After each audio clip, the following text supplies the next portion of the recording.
just so everyone make sure that they're in the right link. My name's Jenni Nadler, and the title of the talk is Think Pieces versus Reality. It's not just Instagram that makes everything look shiny.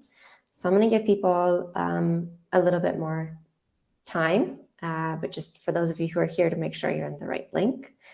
In the meantime, there we go. I can see people are in now.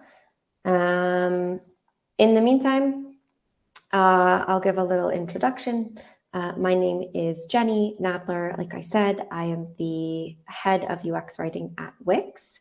I am based in Israel, so it's actually 5:30 p.m. here. So it's actually towards the end of my day, actually the end of my weekend. Sunday is the first day of the work week in Israel. So it's the end of my weekend. It's a nice way to end my weekend with you all and here at Medium Day. I am going to preface it also, actually, before I do any prefacing. If you have questions throughout the talk, you can go ahead in the Q&A tab. You can ask a question, and I will see them up on my screen, and I'll try to answer any that I can at the end. There definitely will not, the talk won't take the whole time. I'm going to preface it by saying that I am going to talk about UX writing throughout, but this is not specifically a talk about UX writing. UX writing is my craft. Makes sense given what I said my title was, head of UX writing at Wix. And that's really what this talk is about, is crafts and disciplines and what we write about them and how what we write about them affects other things. So when I mentioned UX writing and words, you can insert whatever it is your craft or discipline is and what it is that you're obsessed with in that craft and discipline. And hopefully that makes the talk relevant to everybody. So it is 2 minutes past. So I'm going to go ahead and get started, and hopefully some more people can join us as they hop between the different things. I was doing that earlier. It was definitely cool to see people from all over the world. What I want to talk about today is actually kind of my insights in something personal. So I've kind of been going through a bit of a crisis lately, not quite an existential crisis, but whatever the equivalent of that would be for your career. 8 months ago, I started in this role as the head of UX writing in Wix. I've been at Wix for a long time, but this was a big jump up the career ladder for me. And I went from being responsible for the UX content of 6 people to being responsible for the UX content of 60 people. So when I took the job, I think, and I hope my team thinks, that one of the reasons I'm a good fit for it is because I care deeply about the craft of UX writing. I remember at the beginning of my UX writing career, I was driving to work and listening to a content design podcast, and I got to the parking lot before before the podcast was over. Instead of I'll listen to it on my way home, I sat there, I parked, sat in the hot sun, and listened till the end of the podcast because I was absolutely enthralled. I committed myself to learning everything that I could about UX writing. I checked out books from the library. I attended lectures in my spare time. I started spending more time on LinkedIn than Facebook, which I'm not proud of either, but in all honesty, that's where I was.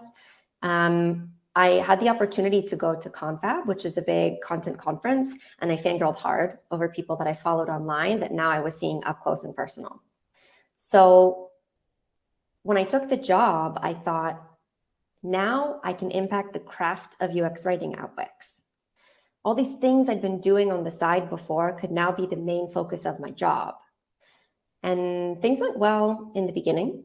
I led an effort to standardize our content, and we wrote guidelines. And for every guideline that we wrote, we did research within the community, looking on Medium in particular at what what people were saying about these things that we were writing and incorporating them in.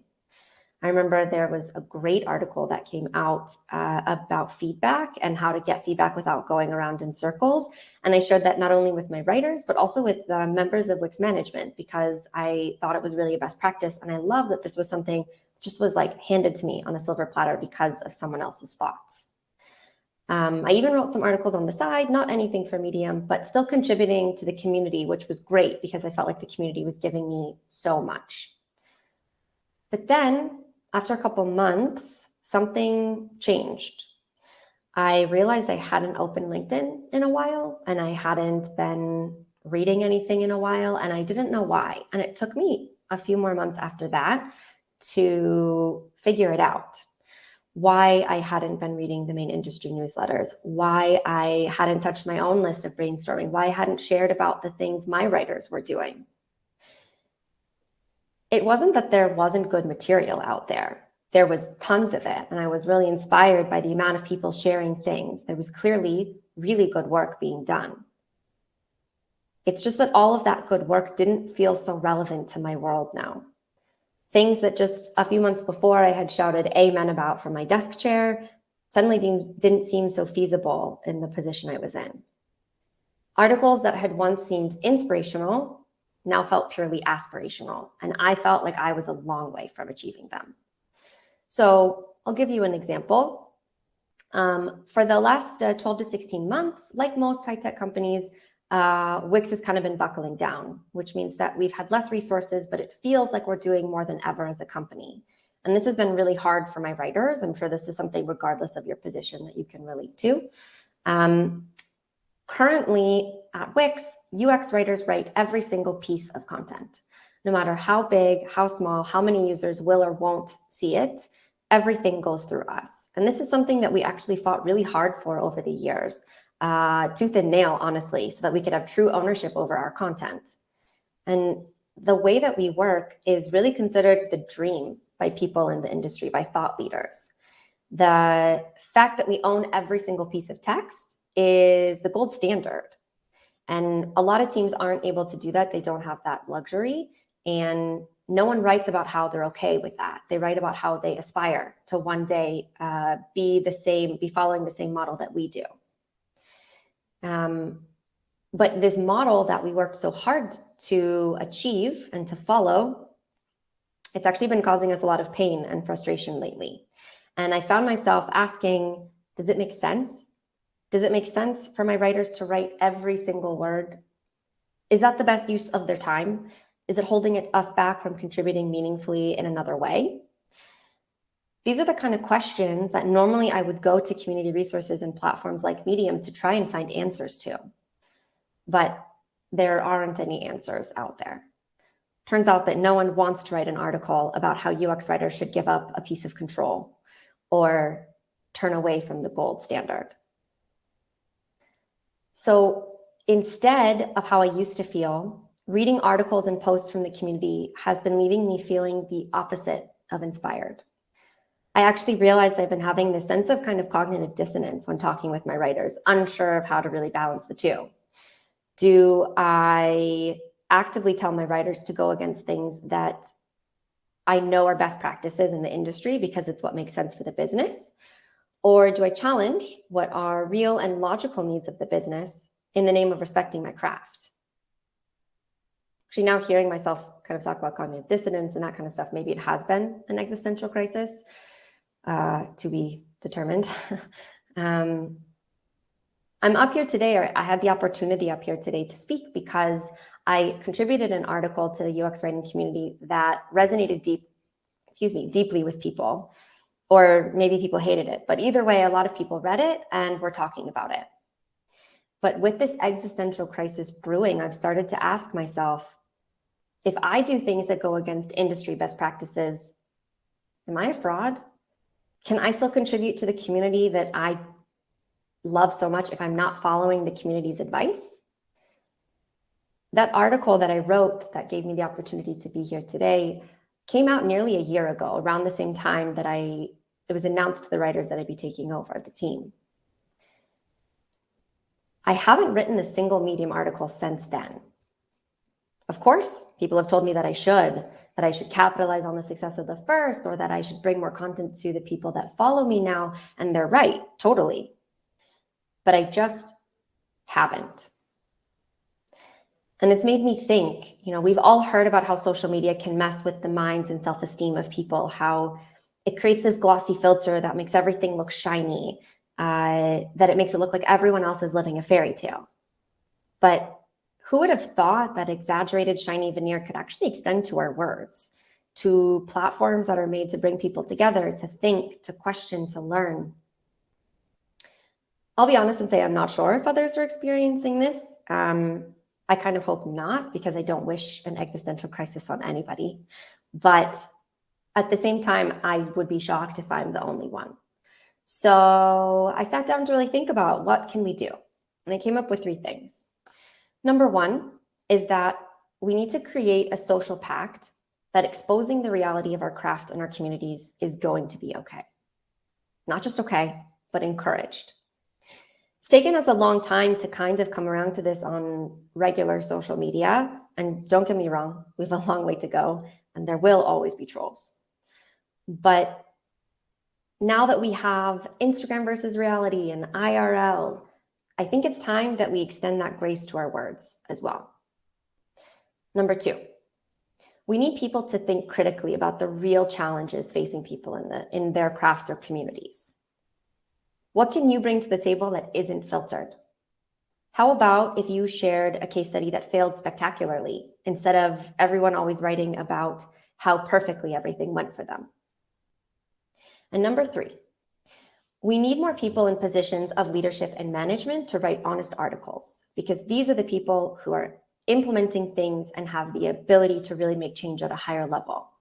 And I know this is a bit hypocritical. I just spoke about how I haven't written an article in a year, but I understand the challenges of management and how it can sometimes feel like you don't have an ounce to give or a moment of spare time.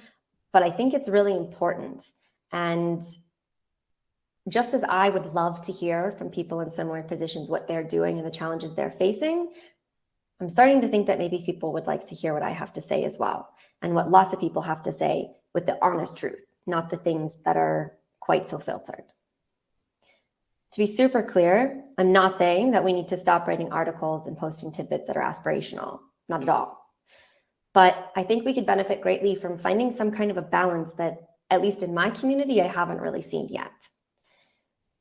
What if you wrote an article about how to prioritize between tasks, which means inherently that some things aren't going to be great content or whatever it is that you work on? Or an article about admitting that your company doesn't care about your craft and how to keep up morale anyway. I know in my community, a lot of times it's people talking about how to advocate for your craft and that kind of stuff. And what if we took a different spin on it and really admitted some of the challenges and what we can do for the people that we work for anyway, or work with?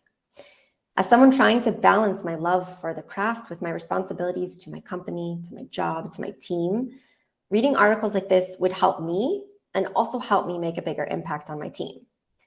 We all know that nothing will ever be as pretty or as perfect as it seems online. So reading articles that acknowledge that and accept that would be a huge relief for me. So the next time that you sit down at your computer to contribute meaningfully, I encourage you to think carefully about what you're writing. Thanks to amazing platforms like Medium, we can connect and learn from people we'd otherwise never meet. And of course, we want to inspire those people. So I encourage you to consider writing something that's inspiring in another way. Something that's inspirational because it dares to peel back the shiny filter and expose the reality behind it. Thank you very much. That's it for my talk. I don't see any questions in here, but if you have any questions, now I see them. Feel free to leave a question if you would like. I'm happy to answer anything. Just refreshing it. I see a couple comments from people, which I really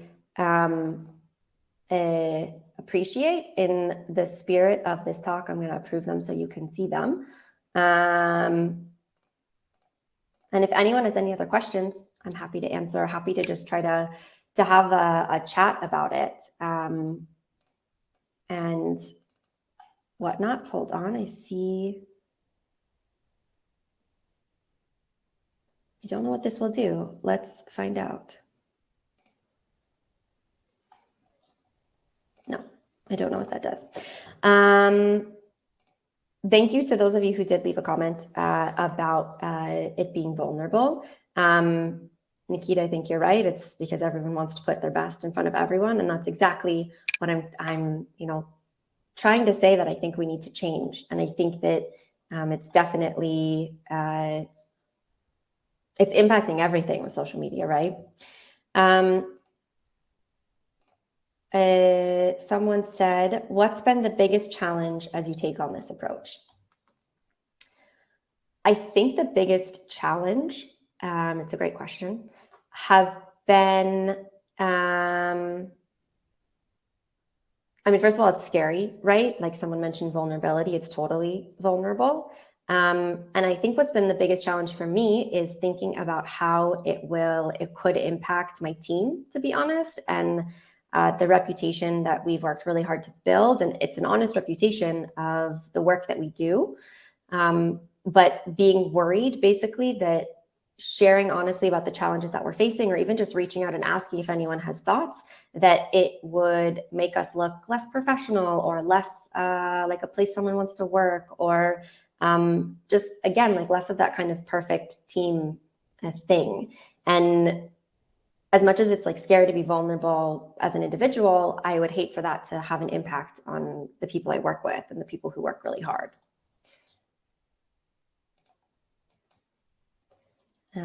Let's see. The title of the article that I mentioned, yes. It is called When Life Gives You Lemons, Write Better Error Messages. It is about this crazy blitz we did at Wix a couple years ago.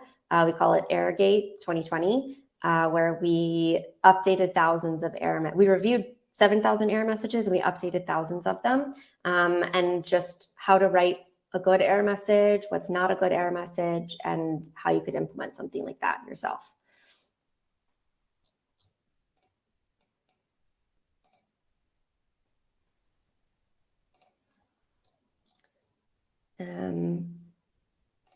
Someone asked,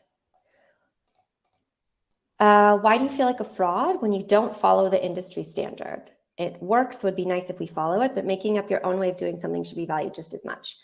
It's a great question. Maybe it's something just personal. I think for me, and maybe this is, again, I only really know this in the lens of UX writing. I don't know what it's like. Also UX design, I read a lot of those as well. For example, there's a content design manifesto that recently went out. And to have something like that for this industry really resonates with a lot of people. But I think it's also, again, a little bit of that, what contributes to this feeling like a fraud, because some of the things that it talks about in there don't necessarily feel relevant or like feasible in my day-to-day. And I really want to consider myself a content design or UX writing professional. But there's this like very clear thing for my community about this is how we act, and this is how we behave, and this is how we want to be treated, which I support, but isn't necessarily the reality of my world. And if I write something about that, am I alienating myself? Am I making myself seem less of a professional or less committed to those principles? I'm not any less committed. I'm just in a different position now where I have the real challenges. It's not theoretical anymore, and I see the real challenges.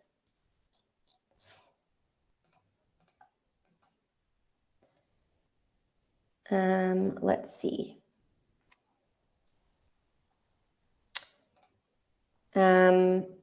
What's a good technique to find similar folks like yourself to build a community within your community to promote this? That is a phenomenal question that I don't know if I have the answer to. Maybe it's something that we can all figure out together.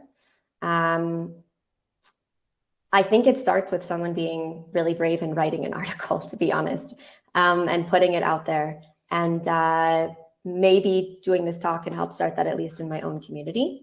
I think it just has to be grassroots. The best way is if you know people personally within your community or your craft or discipline, whatever it is, to kind of build consensus with them first, so that before you post it, you have at least a couple people who are going to support you, even if stuff hits the fan. But I think it's just going to take a few brave people. And actually, just this week, I started to see an article or two come out about that in the UX writing community. And I actually thought it was really interesting and really nice to see. And it was like a breath of fresh air, to be honest.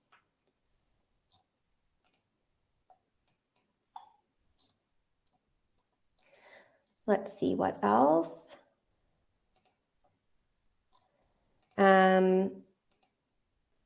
Someone said, I feel that people don't want to read or hear the difficult things. I wonder if pieces with more vulnerabilities get more views, etc. I actually don't know. It's really interesting. You know, I would like to think that in this day and age, you know, like one of the #1 TED Talks, right, is Brene Brown about vulnerability. Huge fan of her. And so I would like to think that with all the talk around that, it would be things that get the most views, but I'm genuinely not sure. I think that, again, it's a scary thing for people to write, especially I think when it's professional, because again, there's that reputation, there's that idea of wanting to be taken seriously of your resume, that kind of stuff. It would be an interesting question to hear from Medium, actually, maybe on the kinds of things that get the most views, or you know, if a topic is more personal and more introspective, if it's being read more frequently.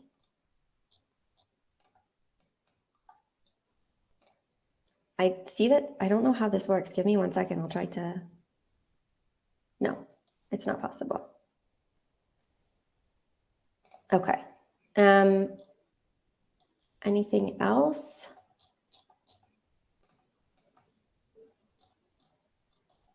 I don't see any other questions at this point in time. I'll keep refreshing it a little bit. I see that there's something in the moderation to add people, but when I click on it, it doesn't add you. So I'm sorry. Not trying to ignore you.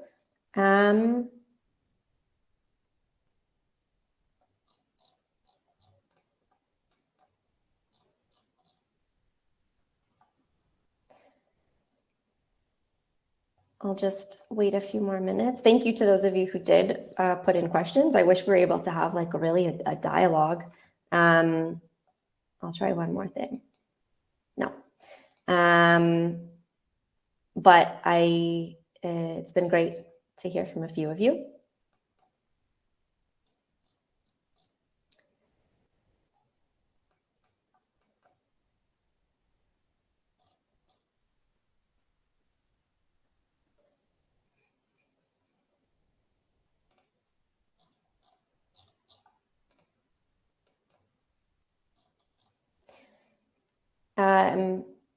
If nobody has any other questions, I guess we can go ahead and end. You have a few minutes to grab some coffee before, or not coffee at 6 p.m. here, so I'm not drinking coffee, but before your next sessions. I just want to say thank you so much to everyone who came and attended this, for your thoughtful questions and insights. You know, good luck to us all. And I hope that we're able to really work on cultivating communities that are as honest as they are inspirational. Have a good rest of Medium Day, everybody.